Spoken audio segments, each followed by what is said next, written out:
Bismillahirrahmanirrahim. Assalamualaikum warahmatullahi wabarakatuh. Alhamdulillah, wassalatu wassalamu ala rasulillah Sayyidina Muhammadin. Allahumma salli wa sallim wa barik alaih ibni abdillah wa ala alihi wa sahbihi wa mawalah wa man tabi'ahu ila yaumil qiyamah. Wala haula wala quwwata illa billahi, amma ba'd. Rabbi shrah li sadri wa yassir li amri wahlul 'uqdatam min lisani yafqahu qawli. Subhanaka la ilma lana illa ma 'allamtana innaka antal alimul hakim. Hadirin pemirsa Nabawi TV yang mudah-mudahan dirahmati oleh Allah Subhanahu wa taala. Amin amin Allahumma amin. Alhamdulillah, pada hari ini kita memasuki hari yang ketiga dari bulan Ramadan 1441 Hijriah. Mudah-mudahan apa yang kita lakukan di hari ini diterima dan diridhai oleh Allah Subhanahu wa taala. Amin amin Allahumma amin. Kita lanjutkan kajian tema fikih Ramadan kita. Pada kesempatan kali ini kita akan membahas lanjutan dari kemarin. Kalau kemarin kita membahas tentang syarat-syarat dan rukun atau fardu puasa, di mana fardu puasa yang kedua adalah menahan diri dari segala hal-hal yang membatalkan puasa. Maka pada hari yang ketiga ini kita akan membahas tentang hal-hal yang membatalkan puasa. Batal itu berarti tidak berlaku. Batal itu artinya harus diulangi lagi atau harus diganti. Puasa yang batal artinya puasa yang harus diganti atau diulangi lagi. Hal-hal yang membatalkan puasa berarti hal-hal yang menyebabkan puasa tidak dianggap atau tidak berlaku. Yang paling pertama, hal-hal yang membatalkan puasa adalah usulu ainin, masuknya satu benda ke dalam melalui lubang-lubang yang ada. Jadi kita itu dalam tubuh kita ada 9 lubang yang sampai masuk ke dalam. 9 lubang itu adalah 2 mata, 2 lubang mata, 2 lubang hidung, 2 lubang telinga, 1 lubang mulut, dan 2 lubang kemaluan depan dan belakang. Kalau ada sesuatu yang masuk melalui 9 lubang ini, yang sampai masuk ke dalam dilakukan dengan sengaja, maka hukumnya secara umum akan membatalkan puasa. Misalnya orang yang makan, masukkan sesuatu melalui lubang mulut sampai masuk ke dalam, barang dari luar dibawa masuk ke dalam melalui lubang mulut, maka hukum puasanya batal. Kalau ada orang makan atau ada orang yang minum. Beberapa orang ada yang pernah bertanya kepada saya, Ustadz, bagaimana hukumnya kalau saya menelan ludah? Ludah itu tidak berasal dari luar. Selagi ludahnya belum keluar dari bibir atau masih berada di area mulut, seandainya ludah ini tertelan atau ditelan dengan sengaja, maka ludahnya yang tertelan ini tidak akan membatalkan puasa selagi tidak bercampur dengan makanan-makanan yang lain. Beda misalnya dia nelen ludah ada bekas sambal kacangnya. Nah, kalau ini beda. Karena berarti ada sesuatu yang berasal dari luar. Tapi kalau sesuatu itu berasal dari dalam, dia nelen ludahnya sendiri, ludahnya belum keluar dari area mulutnya, maka belum batal. Ada lagi yang bertanya, apa hukumnya orang yang ketika ibadah puasa dia sakit, kemudian diinfus, dimasukkanlah cairan infus itu melalui pori-pori kulitnya. Pori-pori kulit tidak termasuk dari 9 lubang yang ada. Pori-pori kulit tidak termasuk dari 2 lubang mata, 2 lubang hidung, 2 lubang telinga, 1 lubang mulut, dan 2 lubang kemaluan depan dan belakang.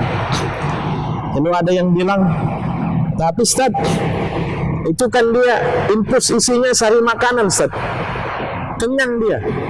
Ya, tapi tidak melalui lubang yang 9 itu.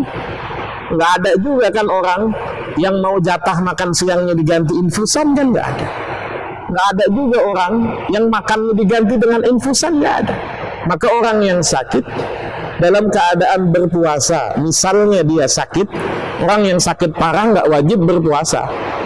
Tapi seandainya dia berpuasa, dia kuat, puasanya dianggap sah.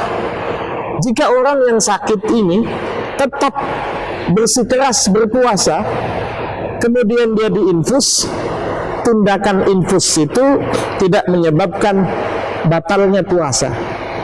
Jadi satu yang pertama, orang yang puasa itu dianggap batal kalau ada benda dari luar yang masuk ke dalam tubuhnya melalui 9 lubang yang ada. Ada lagi yang bertanya, misalnya apa hukumnya berkumur-kumur, kan memasukkan benda juga, memasukkan air, dimasukkan dalam lubang mulut.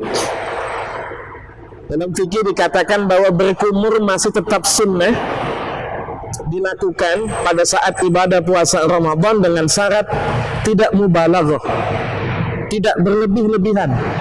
Memasukkan air dalam hidung juga tidak membatalkan puasa selagi tidak mubalaghah atau tidak berlebih-lebihan. Bagaimana dengan bersiwak?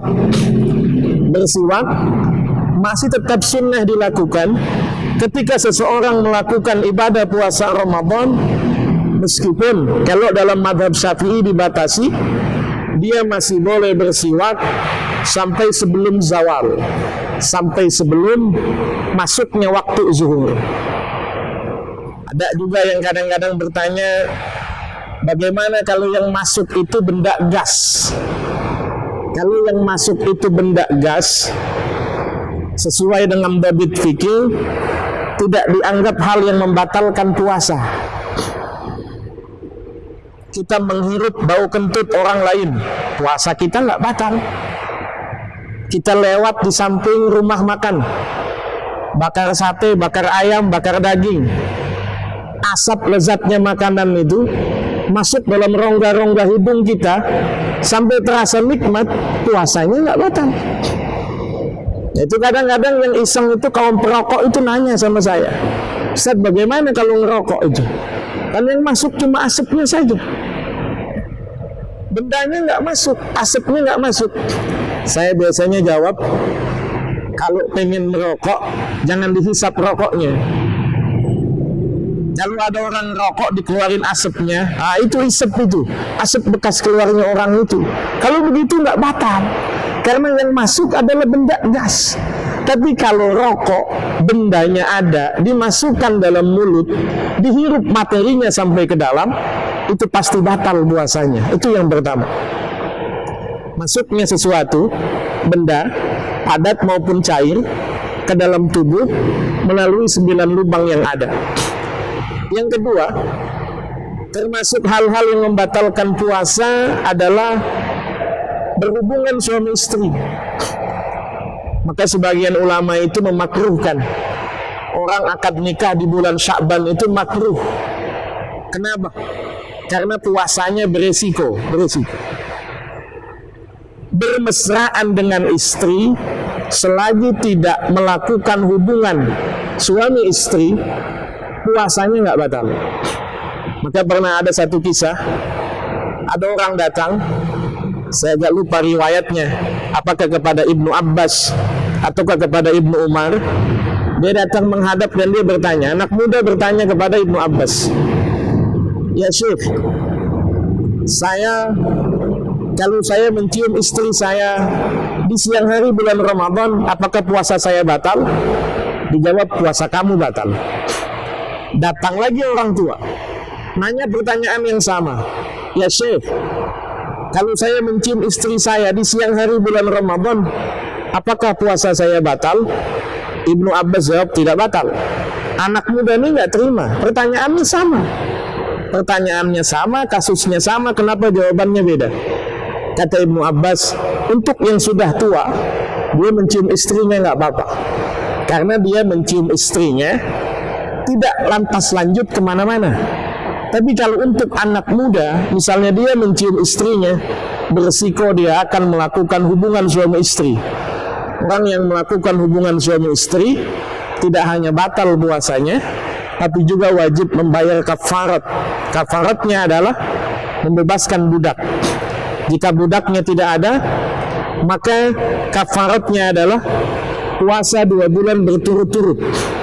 Kalau dia tidak sanggup puasa 2 bulan berturut-turut, maka kafaratnya adalah memberikan makan atau membayar kafarat berupa memberikan makan sebanyak 60 orang fakir miskin. Jadi berat sekali kafarat yang mesti dibayar bagi orang yang batal puasanya sebab melakukan hubungan suami istri. Termasuk juga hal-hal yang membatalkan puasa, al-istiqa, mencoba muntah dengan sengaja. Jadi misalnya dia masukkan tangannya ke dalam tenggorokannya, dia rogoh misalnya tenggorokannya sampai bikin dia muntah, maka apa? Maka puasanya batal. Tapi kalau dia mabuk darat atau mabuk laut, sedang dalam perjalanan atau dalam keadaan sakit, dia mual dan mabuk, maka puasanya tidak batal. Jadi mencoba muntah dengan sengaja. Muntah yang tidak disengaja tidak menyebabkan batal puasa. Bagi wanita mengalami haid dan nifas, secara otomatis akan membatalkan puasa. Orang yang mengalami haid, mengalami nifas, dia akan batal puasanya secara otomatis. Dia tidak boleh melanjutkan ibadah puasanya, tapi nanti dia wajib mengganti ibadah puasanya di kemudian hari. Termasuk juga hal-hal yang membatalkan puasa adalah mengeluarkan mani dengan sengaja. Kalau misalnya ada orang yang suami istri, hubungan suami istri membatalkan ibadah puasa. Orang yang belum suami istri, misalnya dia mimpi basah, puasanya tidak batal. Tapi orang yang misalnya keluar mani, mencoba mengeluarkan mani dengan sengaja, melakukan onani atau melakukan masturbasi, maka ibadah puasanya batal. Dan yang terakhir, ada beberapa hal yang tidak membatalkan ibadah puasa secara fisik, tapi disebut sebagai apa? Membatalkan pahala ibadah puasa. Misalnya saja kita perhatikan hadis Nabi Muhammad sallallahu alaihi wasallam, kam min shaimin wa fi ba'di riwayatin rubba shaimin laisa lahu min siyamihi illal ju'a wal atash. Berapa banyak orang yang berpuasa tapi tidak ia dapatkan dari puasanya kecuali rasa lapar dan dahaga. Jadi ada beberapa hal dilakukan, ibadah puasanya tidak batal, tapi mengganggu pahala ibadah puasanya, mengganggu kesempurnaan ibadah puasanya. Misalnya orang yang berpuasa masih tetap menggibah, orang yang berpuasa masih tetap menggunjing orang lain, orang yang berpuasa tapi puasanya tidak mampu menjaganya dari maksiat-maksiat kepada Allah Subhanahu wa taala. Mudah-mudahan kita semua dijauhkan oleh Allah Subhanahu wa Ta'ala dari hal-hal yang membuat Allah murka. Mudah-mudahan Allah berkenan menerima ibadah puasa kita. Mudah-mudahan Allah selalu jaga kita, memberikan kita perlindungan dan kekuatan sehingga kita bisa menjalani ibadah puasa Ramadan ini dengan maksimal dan dengan hasil yang dapat diharapkan. Amin amin Allahumma amin. Hadanallahu wa iyyakum ajma'in. Assalamualaikum warahmatullahi wabarakatuh.